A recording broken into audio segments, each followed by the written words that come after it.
নমস্কাৰ বন্ধু-বান্ধৱীসকল পুনপ্ৰথমে আপোনালোক সকলোকে মই বিকাশ চন্দ্ৰনাথে আসাম কম্পিটিটিভ এক্সাম চেনেলটোলৈ স্বাগতম জনাইছোঁ। আজি আমি চৰ্চা কৰিম সিম্পল ইণ্টাৰেষ্টৰ দ্বিতীয়টো খণ্ড। প্ৰথমটো খণ্ডত আমি ভালেকেইটা প্ৰশ্ন আৰু সিম্পল ইণ্টাৰেষ্টৰ লগত জড়িত অৰ্থাৎ সৰল সুদৰ লগত জড়িত কিছুমান সৰু সৰু আৰু বেসিক কনসেপ্টখিনি আমি তাতে আলোচনা কৰিছিলোঁ। গতিকে আজি আমি দ্বিতীয়টো খণ্ড আৰু ইয়াতে আমি ভালেকেইটা প্ৰশ্ন সমাধান কৰিম, লগতে চৰ্চা কৰিম। কিন্তু আৰম্ভ কৰাৰ আগতে ভিডিওটো যদি ভাল পায় লাইক আৰু শেয়াৰ কৰিব। যিসকলে আজি প্ৰথম চেনেলটোলৈ আহিছে তেওঁলোকে চেনেলটো সাবস্ক্ৰাইব কৰিব। লগতে আমাৰ সোশ্যাল প্লেটফৰ্মসমূহত নিশ্চয়কৈ জয়েন হ'ব, টেলিগ্ৰামত জয়েন হ'ব, তাতে আপুনি ভিডিঅ'সমূহৰ পিডিএফবোৰ পাব। সো প্ৰথম প্ৰশ্নটোলৈ আগবাঢ়ো। এইটো হ'ল সপ্তমটো প্ৰশ্ন, বিকজ ইয়াৰ আগতে আমি আগৰ ভিডিঅ'টোত 6টা কুৱেশ্যন আমি অলৰেডি ডিছকাছ কৰি থৈছিলোঁ। গতিকে আহক আমি এই 7 নম্বৰ প্ৰশ্নটো আমি আলোচনা কৰোঁ। At what rate of simple interest in 4 years a sum of money will become 4 times the principal? ঠিক আছে, তো প্ৰশ্নত কি কৈছে যে কিমান সুতৰ হাৰত, what rate of simple interest, rate of simple interest মানে কি আছিলে? সুতৰ হাৰ। ঠিক আছে, তো কি সুতৰ হাৰত 4 বছৰত যিকোনো এটা টকা সি তাৰ 4 টাইমছ হ'ব, অৰ্থাৎ কি 4 গুণ হৈ যাব। ধৰি লওক আপুনি যদি 100 টকা, ঠিক আছে, 100 টকা যদি আপুনি থয় কিবা এটা স্কিমত, তেনেহ'লে সেই স্কিমৰ মতে কি হয় 4 বছৰৰ মূৰত সেই টকাটো 4 গুণ হৈ যাব। 100 টকাত হৈছিলে ন, আপুনি 4 গুণ পাব। তো প্ৰশ্নটো এইটোৱে আচলতে 100 টকাত হৈছিলে 4 গুণ হ'ব, অৰ্থাৎ 400 টকা হ'ব। আৰু কেই বছৰত হ'ব? 4 বছৰত হ'ব। আৰু আপোনাক সুধিছে কিমান ৰেট অফ ইণ্টাৰেষ্টটো কিমান, অৰ্থাৎ যিটো আপোনাৰ সৰল সুতৰ হাৰ সেইটো বিচাৰিছে। আহক আমি চাওঁ। তো 100 টকা থৈ পেলাই যদি আপুনি 400 টকা পায়, তেনেহ'লে আপুনি কেই টকা সুদ পাই আছে? তো এই কনচেপ্টটোতে বা এই সাধাৰণ বস্তুটোকে আমি বুজিব চেষ্টা কৰোঁ যে 100 টকা আপুনি ইনভেষ্ট কৰিছিলে, 400 টকা আপুনি ঘূৰাই পাইছে, অৰ্থাৎ আপুনি সুদ হিচাপে 300 টকা পাই থকা নাই জানো? ঠিক আছে, আৰু এই 300 টকাটো আপুনি কেই বছৰত পায়? 4 বছৰত পাই আছে। তেনেহ'লে এবছৰত কিমান পাই আছে আপুনি? তেনেহ'লে এবছৰত আপুনি পাই আছে 300 তলত 4, অৰ্থাৎ 4 7 গুণ 28, ইয়াত থাকিব আপোনাৰ 20, 4 5 গুণ 20, অৰ্থাৎ 75 টকা পাই আছে এক বছৰত। আৰু কেই টকাৰ ওপৰত? কাৰণ আপুনি ইনভেষ্ট কৰিছিলে কিমান? 100 টকা ইনভেষ্ট কৰিছিলে। গতিকে আৰু সুতৰ হাৰ মানে কি, মই আগৰ ভিডিঅ'ত আপোনাক কৈছিলোঁ যে 100 টকাৰ এক বছৰৰ যিটো সুদ সেইটোক আমি সুতৰ হাৰ বুলি কওঁ। তো ইয়াত কি হৈ আছে? এবছৰত 100 টকাৰ সুদ হৈ আছে 75 টকা, অৰ্থাৎ এইটোৱে হ'ব কি হ'ব মানে সুতৰ হাৰ। গতিকে option C is the right answer. পৰৱৰ্তী প্ৰশ্নলৈ আগবাঢ়িছোঁ। At what rate of interest per annum SI will be a sum of money 3 times in 25 years? তো প্ৰশ্নটো কি কৈছে বুজিব চেষ্টা কৰোঁ। ইয়াতো সেই একেই প্ৰশ্ন। ইয়াতো আপোনাক সুধিছে ৰেট অফ ইণ্টাৰেষ্ট কিমান। পাৰ এনাম মানে কি? প্ৰতি বছৰে। SI মানে কি? Simple interest. আৰু সেই সিম্পল ইণ্টাৰেষ্টটো কিমান হ'ব বুলি কৈছে? আপুনি যে টকা থ'ব a sum of money will become 3 times in 25 years, সৰি। তো মানে কি, যদি আপুনি 100 টকা থয় তেনেহ'লে সি 25 বছৰত, বুজিব চেষ্টা কৰক, 25 বছৰত কিমান হ'বগৈ? 3 গুণ হ'ব, অৰ্থাৎ 300 টকা হ'ব। বুজিব পাৰিছোঁ? তো ইয়াতে মোক এটা কথা কওক, 100 টকা আপুনি থৈ পেলাই যদি 300 টকা পাই আছে, আপুনি এক্সট্ৰা কিমান টকা পাই আছে? এক্সট্ৰা আপুনি পাই আছে 200 টকা, হয় নে নহয়? আৰু সেইটোকেতো আমি সুদ বুলি কওঁ। তো এই যে 200 টকা পাই আছে, আপুনি সেইটো 25 বছৰত পাব। বুজিব পাৰিছে? তো তেনেহ'লে আপুনি মোক কওক এবছৰত কিমান পাব? এবছৰত আচলতে পাব 200 হৰণ 25, আৰু 25ৰে 200 হৰণ কৰিলে পায় 8, 25 8 গুণ 200, অৰ্থাৎ বুজিব চেষ্টা কৰক যে 100 টকা মই যদি থওঁ এক বছৰত মই সুদ পাম 8 টকা, আৰু এইটোৱে কি হয়? সুতৰ হাৰ। অৰ্থাৎ মোৰ এনচাৰ কোনটো হ'ব? আপুনি চিন্তা কৰিব নালাগে, অপশ্যন চি হ'ব শুদ্ধ উত্তৰ। পৰৱৰ্তী প্ৰশ্নলৈ আহিছোঁ। A certain sum of money becomes thrice of itself in 20 years, অৰ্থাৎ কি 20 বছৰত, মই একেবাৰে কৈ গৈছোঁ প্ৰশ্নটোৰ অসমীয়া অনুবাদ। A certain sum of money becomes thrice of itself in 20 years, অৰ্থাৎ 20 বছৰত কিবা এটা টকা আপুনি থ'লে সেইটো 3 গুণ হৈ যায়। বুজিব পাৰিছোঁ? আপুনি যদি 100 টকা থয় তেনেহ'লে সেইটো 20 বছৰত হৈ যাব 3 গুণ, অৰ্থাৎ 300 টকা হৈ যাব। বুজি পাইছে? 3 গুণ মানে কি? 100 লগত 3 পূৰণ কৰক, 300। এটা সাৰ্টেন এছআই ৰেট, কিবা এটা সিম্পল ইণ্টাৰেষ্ট ৰেটত এই ধৰণৰ প্ৰশ্ন আলোচনা কৰাৰ এটাই অৰ্থ যে এনে ধৰণৰ প্ৰশ্ন মই যোৱা কিছুমান বছৰত মই দেখিছোঁ বিভিন্ন ধৰণৰ অসমৰ কম্পিটিটিভ এক্সামত আহিছে সেয়ে মই ভাবিছোঁ এইকেইটা প্ৰশ্ন গুৰুত্বপূৰ্ণ সেয়ে এইকেইটা প্ৰশ্ন আপোনাৰ লগত আলোচনা কৰিছোঁ তো 20 বছৰত যদি 100 টকাটো 300 টকা হয় এক্সট্ৰা কেই টকা পাই আছে আপুনি 200 টকা পাই আছে ঠিক আৰু সেই 200 টকাটো পাই আছে আপুনি 20 বছৰত তেনেহলে মোক কক 1 বছৰত কেই টকা পাই আছে 1 বছৰত আপুনি পাই আছে 200 হৰণ 20 অৰ্থাৎ 10 টকা আৰু সেই 10 টকাটো কি হয় 100 টকাৰ 1 বছৰৰ সুত আৰু তাকে আমি কি বুলি কওঁ সুতৰ হাৰ অৰ্থাৎ মোৰ এই স্কিমটোত সুতৰ হাৰ হৈ আছে 10% শুদ্ধ উত্তৰ অপচন বি পৰৱৰ্তী প্ৰশ্নলৈ আহিছো A certain sum of money becomes 4 times of itself in 15 years at a certain SI rate. Then calculate the time in which the same sum will become 10 times of itself at the same rate. ঠিক আছে প্ৰশ্নত কি কৈছে বুজিব চেষ্টা কৰো কিবা এটা টকা আপুনি যদি কোনবাটা স্কিমত থয় তেনেহলে 15 বছৰত কি হয় 4 টাইমছ অৰ্থাৎ 4 গুণ হৈ যায় ঠিক আছে মই ধৰি লওক 100 টকা থলো তো 100 টকা মোৰ থৈ দিয়াৰ পিছত 4 গুণ হৈ গল 15 বছৰত বুজিব পাৰিছো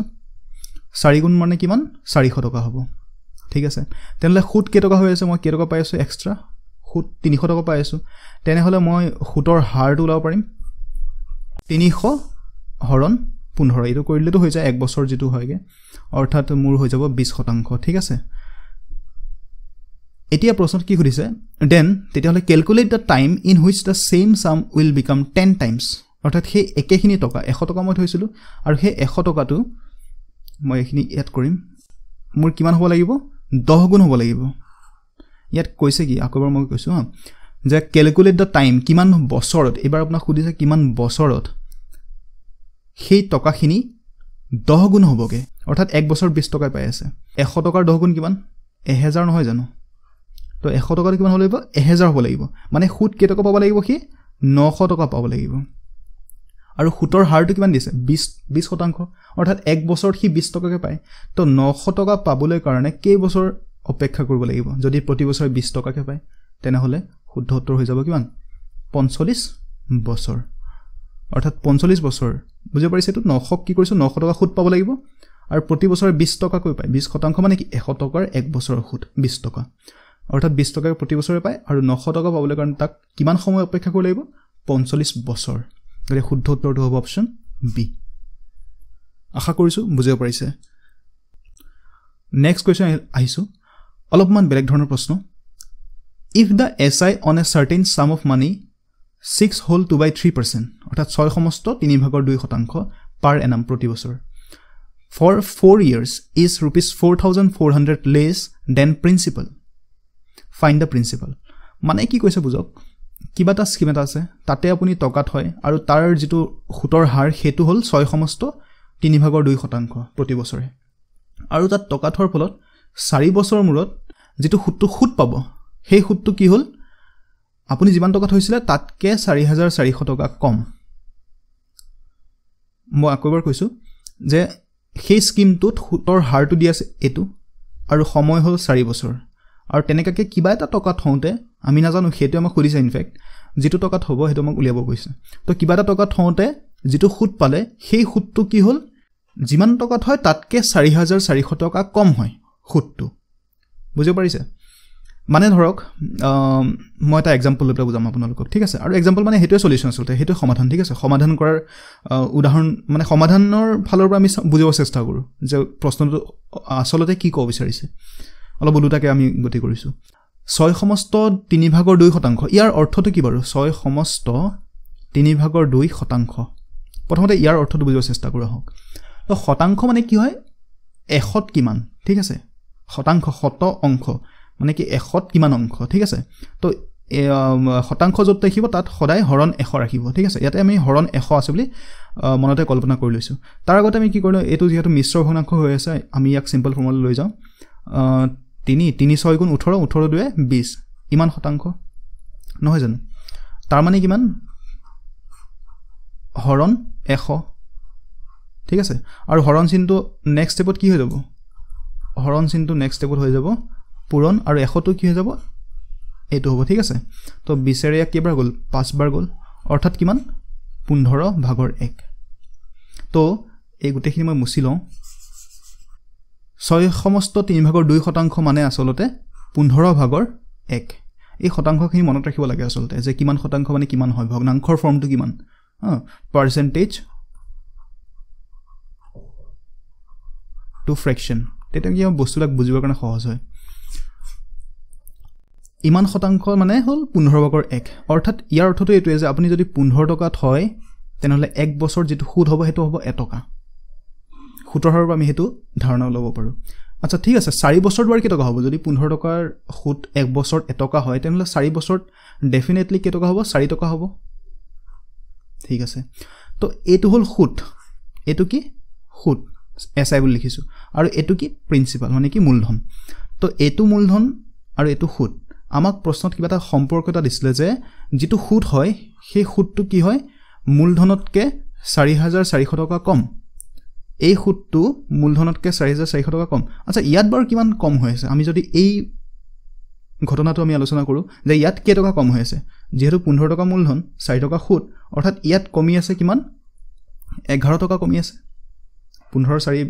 বিয়োগফল 11 অতে 11 টকা কমি আছে আৰু প্ৰশ্নত কৈছে 4400 টকা কমিব লাগে তাৰ মানে এই 11 টো আসলতে 4400 টকাৰ সমান তো হেতুৱে যদি হয় 1 মানে কিমান হ'ব 11 ৰে আপুনি ইয়াক হৰণ কৰক কিমান হ'ব 400 অৰ্থাৎ 1 ইউনিটৰ ভ্যালুটো হ'ব 400 টকা আমি মানে ইয়াত 1 ইউনিট আমি যতে আমাক এতিয়া চাওক এতিয়া আমাক কি খুদিছে প্ৰিন্সিপাল খুদিছে ন পিটো বিচাৰিছিল মানে কি মূলধনটো বিচাৰিছিল তো 1 ইউনিট মানে আমি 400 বুলি গম পাওঁ তেনলে 15 মানে কিমান 1 মানে যদি 400 হয় 15 মানে কিমান হ'ব 400 পূৰণ 15 অৰ্থাৎ কিমান 4 15 60 অৰ্থাৎ এইটো হ'ব আপোনাৰ শুদ্ধ উত্তৰ ঠিক আছে তো ইয়াত মানে কি কৰো আমি যেটো সুতৰ হাৰ দিয়া থাকে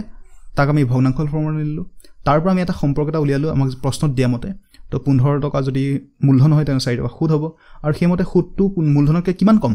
11 কম আৰু সেই প্ৰশ্নত সেই কমটো আমাক ইয়াত দিয়া আছিল 4400 টকা কম হ'ব লাগে তো তেনেহলে 1 ইউনিটৰ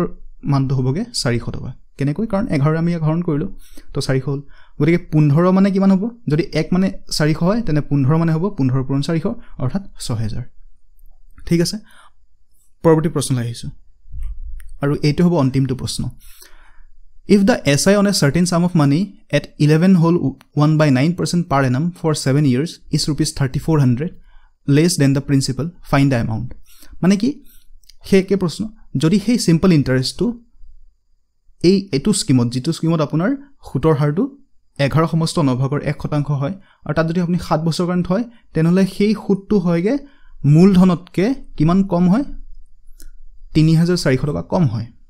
find the amount ইয়াত আচ্ছা ইয়াত আপোনাৰ মূলধনটো বিচাৰ নাই ইয়াত আপোনাৰ বিচাৰিছে এমাউন্ট ঠিক আছে মানে কি সবৃদ্ধি মূলটো বিচাৰিছে তো যি কি নহওক আমি এই প্ৰথমতে যেটো শতাংশত দিয়া আছে তাক আমি ভগ্নাংশলৈ নিবলৈ চেষ্টা কৰো হক তো 11 সমস্ত 9 ভাগৰ 1% মানে হয় আপোনাৰ 9 11 99 ইফালে 100 গেট কেনসেল মানে কি 1/9 ঠিক আছে অৰ্থাৎ কি 9 টকাত 1 টকা সুদ পায় এবছৰত তেনেহলে মোক কক 9 টকাত এবছৰত যদি 1 টকা সুদ পায় তেনেহলে 7 বছৰত কি টকা সুদ পাব 7 টকা সুদ নাপাব জানো এই সুতৰ হাৰটো আমাক কি দিয়ে এবছৰত তো এবছৰ 1 টকা সুদ পায় 9 টকা যদি আপুনি ইনভেস্ট কৰে সুতৰ হাৰটো আমি ফৰমেটটো এনেকৈ বনাই ল'ব পাৰো ঠিক আছে ভগ্নাংশত আমাৰ 9 ভাগৰ 1 বুলি গম পাই গলো তেনেহলে 9 টকা যদি মই ইনভেস্ট কৰো 1 টকা সুদ পাওঁ ইয়াৰ অৰ্থটো হেতু তো 1 বছৰত 1 টকা সুদ পাওঁ তেনেহলে 7 বছৰত মই 7 টকা সুদ পাম এতিয়া প্ৰশ্নত কি কৈছে যে যেটো সুদ হয় হেতু 3400 কম কিহতকে মূলধনতকে আমাৰ ইয়াত মূলধনটো কোনটো এইটো নহয় জানো মূলধন আৰু এই তোমাৰ কি হয় সুদ হয় আৰু এই সুদটো মূলধনকে আমাৰ ইয়াত এই ঘটনাটোত কিমান কম হৈ আছে ইয়াত কম হৈ আছে কিমান 7 টো 9 কৈ কিমান কম 2 কম হৈ আছে আৰু এই 2 ৰ মানটো আমাক দিয়া আছে 3400 তেনেহলে 1 মানে 1 ইউনিটৰ মানটো কিমান হ'ব 2 ৰ আপুনি ইয়াক হৰণ কৰক 2 17 34 অৰ্থাৎ 1700 হ'ব 1 ইউনিটৰ মানটো বুজি পাৰিছে 1 মানে আমি 1700 বুলি ধৰিম আমাক খুদিছে যে এটা এমাউন্ট বিচাৰিছে এমাউন্ট মানে কি হয় এমাউন্ট মানে কি সবৃদ্ধি মূল আৰু সবৃদ্ধি মূলটো কিমান আছিল যে মূলধন যোগ সৰল সুদ আৰু আমাৰ ইয়াত মূলধন কিমান আমাৰ এই ঘটনাটো চাওক মূলধন আমাৰ ইয়াত 9 টকা আৰু সৰল সুদ আছিল 7 টকা তো 9 7 কিমান হল 16 টকা হল তো 16 টকা হয় কিন্তু 1 ইউনিট মানে কিমান 1700 নহয় জানো তেনেহ'লে আমাৰ শুদ্ধ উত্তৰটো হ'ব 16 পূৰণ 1700 কাৰণ 1 ইউনিট মানে 1700 গতিকে 16 মানে 16 পূৰণ 1700 আৰু 16 পূৰণ 17 মানে কিমান 16 পূৰণ 17 7 6 গুণ 42 2 হাতে গ'ল 4 7 গুণ 7 4 11 6 তো 2 6 কে 7 2 অৰ্থাৎ কিমান হ'ব 27200 অৰ্থাৎ এইটো হ'ব সবৃদ্ধিমূল এমাউণ্ট বুজি পাৰিছে মই আকৌ এবাৰ কৈ দিছোঁ এইটো আছিল আমাৰ সূত্ৰৰ হাৰটো আৰু সেই সূত্ৰৰ হাৰটোক আমি কিহৰ বনাইলোঁ ভগ্নাংশলৈ কনভাৰ্ট কৰিলোঁ ভগ্নাংশলৈ কেনেকৈ কনভাৰ্ট কৰিলোঁ বেলেগ একো নাই শতাংশ মানে হৰণ 100 আগৰ ভিডিঅ'টোত আগৰ প্ৰশ্নত আমি সেইটো বস্তু আলোচনা কৰি থৈছোঁ